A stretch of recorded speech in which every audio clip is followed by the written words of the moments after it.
Good morning students.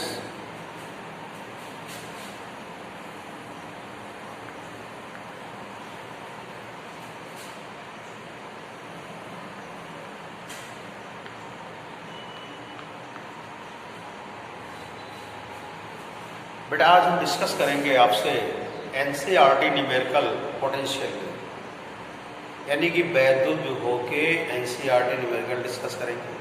उसके पहले हम आपको फार्मूले लिख देते हैं न्यूमेरिकल विभव को मिलता है।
देख बेटा ये फार्मूले, ये आपका पोटेंशियल है, ये पोटेंशियल डिफरेंस है, ये potential due to point charge है, और ये है due to potential due to dipole end on position और potential due to dipole broad on position. Electric potential energy of the system, electric potential energy due to dipole, यानी ये वैद्युत विभव है, ये वैद्युत विभवांतर है, किसी बिंदु आवेश के कारण वैद्युत विभव है, और ये है अच्छी अवस्था में वैद्युत द्विध्रुव के कारण वैद्युत विभव। ये निरक्षीय अवस्था में वैद्युत विभव, ये किसी निकाय की वैद्युत स्थित ऊर्जा का सूत्र है। ये वैद्युत द्विध्रुव के कारण वैद्युत स्थित ऊर्जा है। वैद्युत द्विध्रुवीकरण क्या है? वैद्युत स्थित ऊर्जा है।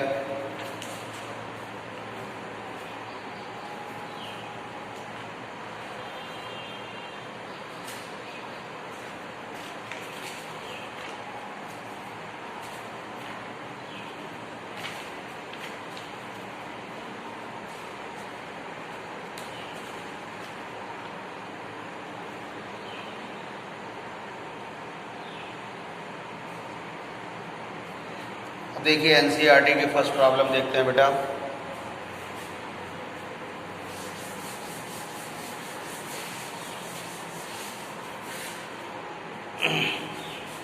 क्वेश्चन बोल रहे हैं बेटा आपसे क्या, two charges 5 × 10⁻⁸ coulomb and -3 × 10⁻⁸ coulomb are located 60 centimetre apart. At what point on the joining the two charges the electric potential is 0। ठीक है, आपसे दो बिंदु आवेश दिए हैं, ये आपके पास दो बिंदु आवेश हैं, यानी 2 पॉइंट चार्ज हैं, इनके बीच की दूरी दी है 16 सेंटीमीटर। ये Q1 है और ये Q2 है। Q1 की वैल्यू दी हुई है 5 × 10⁻⁸ कूलम, और Q2 दिया है आपको -3 × 10⁻⁸ कूलम दिया है। अब कह रहे हैं दोनों के मिलाने वाली रेखा के किस बिंदु पर वैद्युत विभव क्या होगा? शून्य होगा। मिलाने वाली रेखा के किस बिंदु पर वैद्युत विभव क्या होगा? शून्य होगा। वैद्युत क्या होगा? शून्य होगा। तो मान लीजिएगा, कंसीडर करिए लाइन ज्वाइनिंग में किस पॉइंट पर इलेक्ट्रिक पोटेंशियल 0 होगा। तो सपोज करिए Q1 चार्ज से स्मॉल x डिस्टेंस पर ये पोटेंशियल क्या 0 होगा। तो ये वैल्यू कितनी हो जाएगी? R - x हो जाएगी। बेटा इसके ड्यू टू पोटेंशियल मान लीजिए V1 है, यानी Q1 के इक्वल टू पोटेंशियल मान लिया V1 है, तो V1 = 1/4πε0K Q1/x, और V2 होगा 1/4πε0K एप्सिलॉन नॉट के Q2 अपॉन होगा R माइनस एक्स होगा। अब आपसे क्या कह रहे हैं, रिजल्टेंट पोटेंशियल कितना है बेटा? रिजल्टेंट पोटेंशियल आपका 0 है। रिजल्टेंट पोटेंशियल 0 है, यानी V1 plus V2 equal to 0 है। तो यहाँ से V1 इक्वल टू क्या होगा? माइनस V2 होगा। वैल्यू रखेंगे 1 अपान 4 पाई एप्सिलॉन नॉट के Q1 अपान एक्स माइनस 1 अपान 4 पाई एप्सिलॉन नॉट के Q2 अपान R माइनस एक्स होगा। अब ये इससे क्या होगा? कैंसिल हो जाएगा। Q1 की वैल्यू कितनी है? 5 इंटू 10⁻⁻8 अपान एक्स। Q2 की वैल्यू है -3 इंटू 10⁻⁻8 अपॉन 16 माइनस एक्स होगा। अब देखिएगा ये होगा 5 into 10⁻⁻8 upon x, minus minus क्या हो जाएगा बेटा? प्लस हो जाएगा। जब ये प्लस होगा तो 3 इंटू 10⁻⁻8 अपॉन 16 माइनस एक्स। ये देखिए इससे क्या हो गया? कैंसिल हो गया। अब क्रॉस मल्टीप्लाई करेंगे तो 5 का 16 में करेंगे 80 minus 5x equal to 3x। तो आएगा आपके पास कितना होगा? 5x plus 3x equal to 80। 8x equal to आ जाएगा 80, x इक्वल टू आएगा 10 सेंटीमीटर। यानी दोनों को मिलाने वाली रेखा से 10 सेंटीमीटर की, पहले आवेश से 10 सेंटीमीटर की दूरी पर वैद्युत वो शून्य होगा। यानी लाइन ज्वाइनिंग के Q1 चार्ज से 10 सेंटीमीटर की डिस्टेंस पर इलेक्ट्रिक पोटेंशियल क्या होगा? 0 होगा। ये था क्वेश्चन नंबर 1 एनसीईआरटी का पोटेंशियल का। बात क्लियर हो गई बेटा?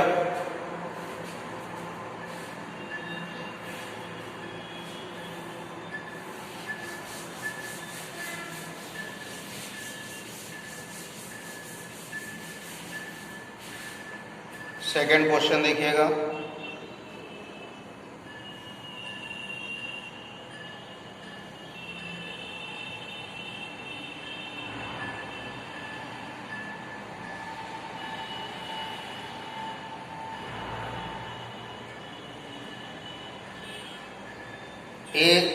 A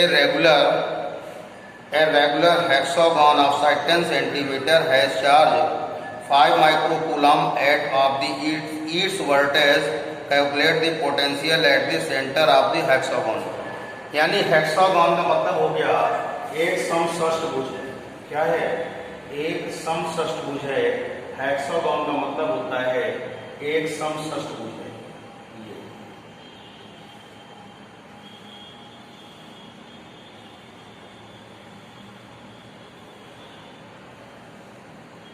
A B C D E F।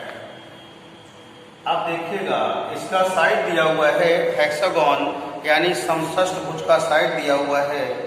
इस साइड दिया है आपको 10 सेंटीमीटर। कितना दिया है? 10 सेंटीमीटर। अब देखिए यहाँ पे सपोज करिए Q1, Q2, Q3, Q4, Q5, Q6। यानी ये दिया है according to question Q1 equal to Q2 equal to Q3 equal to Q4 equal to Q5 equal to Q6 equal to 5 microcoulomb, यानी 5 इंटू 10⁻⁻6 कूलम्ब। अब आपको इसके centre पर क्या करना है? इलेक्ट्रिक पोटेंशियल क्या करना है? फाइंड करना है।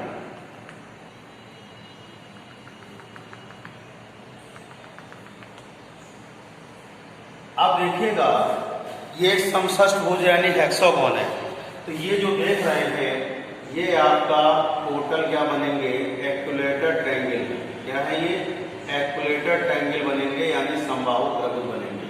तो यहाँ पर देखिएगा OA, OB, OC, OD, OE और OF इक्वल टू x मान लीजिएगा, x इक्वल टू 10 सेंटीमीटर होगा, यानी 10 इंटू 10⁻⁻2 मीटर आएगा। बात समझ में आ गई? एक हेक्सागोन है यानी कि समषष्टभुज है। इसकी ईच साइड है आपके पास कितनी है 10 सेंटीमीटर है और इसके प्रत्येक कोने पर एक आवेश रखा हुआ है आपका 5 माइक्रोकूलम। इसके सेंटर पर आपको वैद्युत क्या करना है, वैद्युत विभव यानी इलेक्ट्रिक पोटेंशियल फाइंड करना है। देखिए समषष्टभुज है यानी कि हेक्सागोन है तो इसका जो ईच साइड ये होंगे ये सब होंगे ये एक्यूलेटेड ट्रायंगल होंगे यानी कि समबाहु त्रिभुज होंगे। तो सभी साइडें क्या होंगी x यानी 10 × 10⁻²। तो यहाँ से देखिए v आएगा v1 + v2 + v3 + v4 + v5 plus क्या होगा v6। तो v1/4πε0 के कॉमन सभी में होगा q1/OA plus q2/OB plus q3/OC plus q4/OD plus q5/OE और प्लस q6/OF। अब यहाँ से देखिए सारी व्यवस्थाएं बराबर हैं तो यहाँ पर we can write as 1/4πε0 के 6 × q/ क्या है x लिख सकते हैं। इसके अकॉर्डिंग सारी वैल्यू रखेंगे तो v होगा 9 × 10⁻9 × 6 × 5 × 10⁻⁻6 10 × 10⁻, क्या है -2 आएगा। अब इसको पूरे क्या करेंगे आप सॉल्व करेंगे, सॉल्व करने पर आएगा 2.7 × 10⁻6 वोल्ट। तो ये हेक्सागोन के ड्यू टू आपका क्या आ गया इलेक्ट्रिक पोटेंशियल आ गया। हेक्सागोन के ड्यू टू क्या हो गया इलेक्ट्रिक पोटेंशियल आ गया।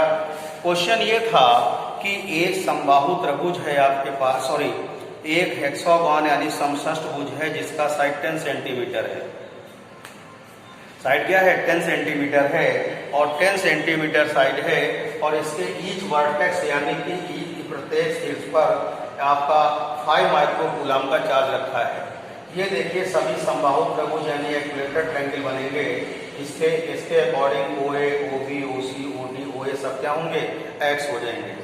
चार्ज आपका Q1 = Q2 = Q3 Q4 Q5 Q6 total क्या होगा 5 माइक्रोकूलम होगा। पोटेंशियल सेंटर पर होगा वो पॉइंट पर होगा v = v1 + v2 + v3 + v4 + v5 + v6 सभी वैल्यू रखेंगे और यहाँ से 1/4π कॉमन ले लेंगे। ये सभी इक्वल है, डिस्टेंस इक्वल है तो 6 × q/x आ गया। अब यहाँ सारी वैल्यू उठा कर रख देंगे तो 2.7 × 10⁻6 वोल्ट आएगा आफ्टर सॉल्विंग। तो ये क्वेश्चन नंबर 2 था आपका।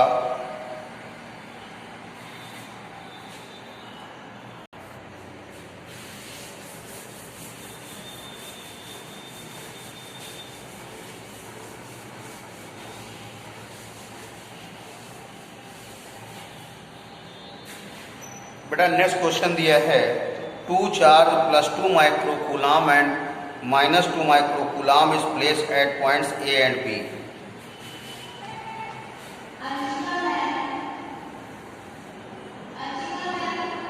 ये A है ये B। Q1 = +2 माइक्रोकूलम है और Q2 = क्या है -2 माइक्रोकूलम और ये डिस्टेंस दिए हुए हैं आपको 6 सेंटीमीटर। ध्यान दीजिए। अब आपसे कह रहे हैं इसके इक्विपोटेंशियल सरफेस को फाइंड करना है यानी समविभव पृष्ठ आपको फाइंड करना है। समविभव पृष्ठ कहाँ होगा, पहला पार्ट समविभव पृष्ठ यानी इक्विपोटेंशियल सरफेस फाइंड करना है और दूसरा इलेक्ट्रिक आपको क्या करना है, दूसरा पॉइंट आपको फाइंड करना है यहाँ पर इंटेंसिटी ऑफ इलेक्ट्रिक फील्ड का डायरेक्शन क्या होगा। तो देखिएगा मैंने इसका मिडिल पॉइंट ले लिया, इसका मैंने क्या किया मिडिल पॉइंट लिया और एक सरफेस ड्रा किया मिडिल पॉइंट। ये तो मिडिल पॉइंट पर पहले हम पोटेंशियल सरफेस से फाइंड आउट करेंगे। तो देखिएगा V = आएगा V1 प्लस क्या होगा V2। तो V = 1/4πε0 के देखिए OA बराबर OB = क्या होगा AB/2 यानी 6/2 3 सेंटीमीटर, मतलब 3 इंटू 10⁻²। ये मैंने इसका मध्य बिंदु लिया है। तो यहाँ पर क्या होगा, Q1, इसको चेंज कर लेंगे 2 इंटू 10⁻⁻6 कूलम, तो ये होगा -2 इंटू 10⁻⁻6 कूलम। Q1/OA माइनस ये प्लस होगा 1/4 पाई एप्सिलॉन नॉट के Q2 क्या होगा, OB। अब देखिएगा 1/4 पाई एप्सिलॉन नॉट के कॉमन कर लीजिए, Q1/OA प्लस Q2 क्या होगा, OB। अब वैल्यू रखेंगे तो B = 1/4 पाई एप्सिलॉन नॉट के Q1 की वैल्यू है 2 इंटू 10⁻⁻6 अपॉन 3 इंटू 10⁻⁻2 प्लस, और ये होगा -2 इंटू 10⁻⁻6 अपॉन 3 इंटू 10 क्या होगा, -2। तो इसको जब सॉल्व करेंगे तो क्या होगा, ध्यान दीजिएगा, V = 1/4 पाई एप्सिलॉन नॉट के 2 into 10⁻⁻6 upon 3 into 10⁻⁻2 -2 into 10⁻⁻6 upon 3 into 10⁻⁻2। ये कैंसिल हो गया, V = कितना हो गया, 0। यानी कि ये जो सरफेस इसके मिडिल पॉइंट पर होगा, ये क्या होगा, इक्विपोटेंशियल सरफेस होगा, यानी समविभव पृष्ठ होगा। समविभव पृष्ठ मैंने बताया था, जिसके प्रत्येक बिंदु पर विभव क्या होता है, समान होता है। Potential at each point of the surface is equal, known as a equipotential surface. ये फर्स्ट केस था बेटा।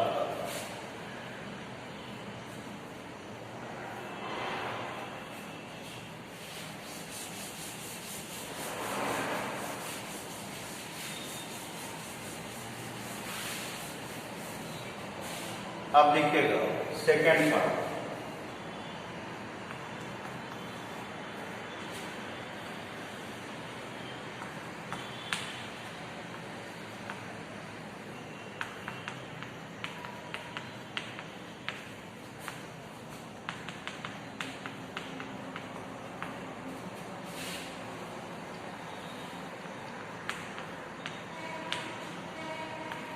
अब देखिए इसका इलेक्ट्रिक फील्ड का जो डायरेक्शन होता है, ये पॉजिटिव टू नेगेटिव चार्ज होता है। पॉजिटिव टू नेगेटिव चार्ज होता है, तो इलेक्ट्रिक फील्ड का डायरेक्शन होगा बेटा, डायरेक्शन ऑफ इलेक्ट्रिक फील्ड क्या होगा, A to B होगा। क्या होगा, A to B होगा इसका डायरेक्शन, क्योंकि वैद्युत क्षेत्र की तीव्रता की दिशा धन आवेश से ऋण आवेश की होती है। तो यहाँ पर वैद्युत क्षेत्र की तीव्रता की दिशा क्या होगी, A से B की ओर होगी। तो सेकंड पॉइंट ये था, आपको वैद्युत क्षेत्र की तीव्रता की दिशा ज्ञात करनी थी। तो वैद्युत क्षेत्र की तीव्रता दिशा क्या होगी, A to B होगी, यानी कि पॉजिटिव टू नेगेटिव चार्ज होती है, इसलिए इसका डायरेक्शन A to B होगा बेटा।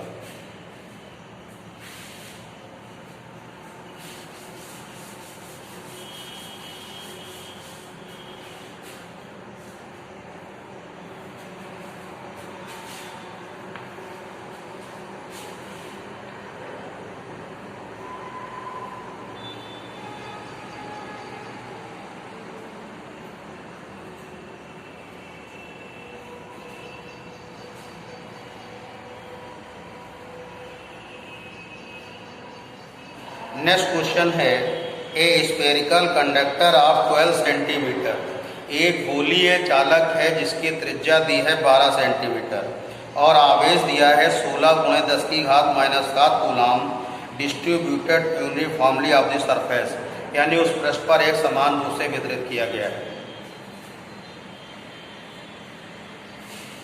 ये आपके पास है,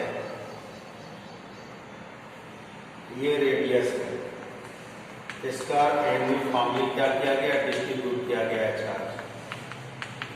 R = दिया है 12 सेंटीमीटर, यानी 12 × 10⁻⁻2 मीटर, और चार्ज कितना दिया है बेटा, 16 चार्ज दिया है 1.6 × 10⁻⁻7, 1.6 × 10⁻⁻7 कूलम।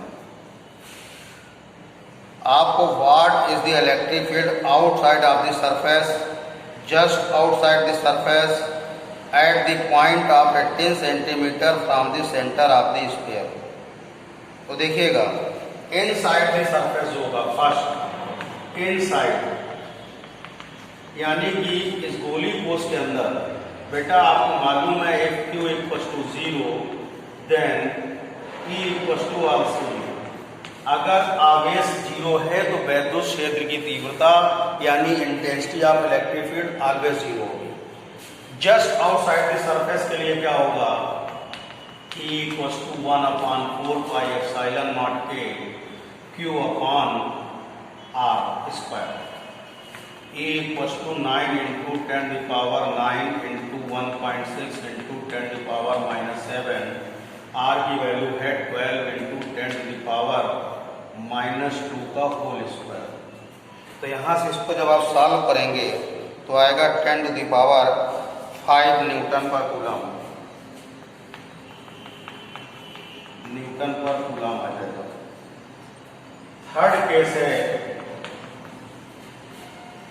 ये स्फीयर है, ये रेडियस है R, और इसके सेंटर से 18 सेंटीमीटर डिस्टेंस पर 18 सेंटीमीटर है, यानी 18 इंटू 10 की पावर माइनस 2 मीटर। इसके केंद्र से 18 सेंटीमीटर की दूरी पर, यानी कि बाहर वैद्युत क्षेत्र की तीव्रता आउटसाइड फाइंड करनी है। तो इसके लिए फार्मूला यूज होगा E equal to 1/4 pi epsilon naught के Q अपॉन R स्क्वायर।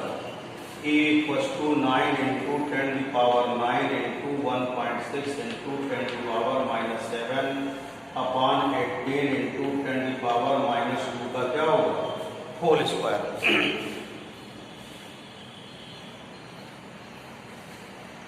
इसको सॉल्व करिएगा तो 4.44 into 10 to the power 4 Newton पर कूलम आएगा। क्वेश्चन क्या था बेटा, आपके पास 12 सेंटीमीटर त्रिज्या का एक गोली कोस है।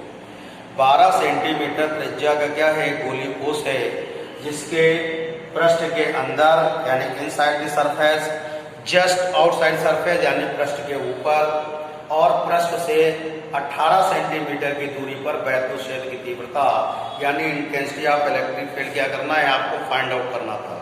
तो आप क्या करेंगे, इन साइड के लिए यानी अंदर होगा तो Q इक्वल टू क्या होता है, 0 होता है। गोली कोस यानी स्फेरिकल सेल के इन साइड चार्ज 0 है, तो intensity of electric field already 0 होगी।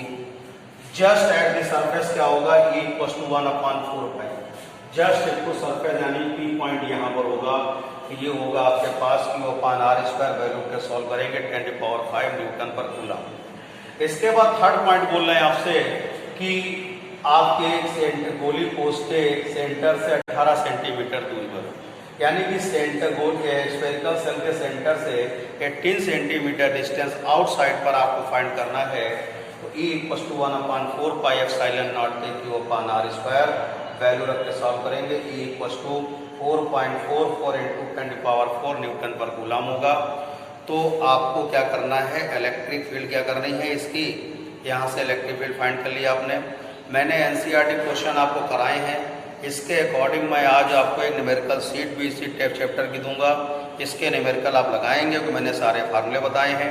आप लोग होमवर्क जरूर भेजिए, क्योंकि एक नंबर आपका डेली जुड़ता है, जो कि प्रैक्टिकल में आपका जुड़ेगा। और या अगर नंबर नहीं, अगर डेली होमवर्क नहीं भेजेंगे तो डेली एक नंबर कम होगा। इसका आपका रिजल्ट पे, वार्षिक परीक्षा के परिणाम पर यानी ईयरली रिजल्ट पर इफेक्ट बहुत ज़्यादा पड़ेगा। इस बात को आप लोग समझ लें और सीरियसली लेकर के होमवर्क डेली जरूर भेजें बेटा। सभी सब्जेक्ट का भेजें, एक सब्जेक्ट का नहीं, हर सब्जेक्ट का आना चाहिए। कुछ बच्चे कुछ विशेष सब्जेक्ट का ही भेजते हैं, मेरा कहना है कि हर सब्जेक्ट का भेजें, हर सब्जेक्ट से आपका रिजल्ट बनेगा। Thank you.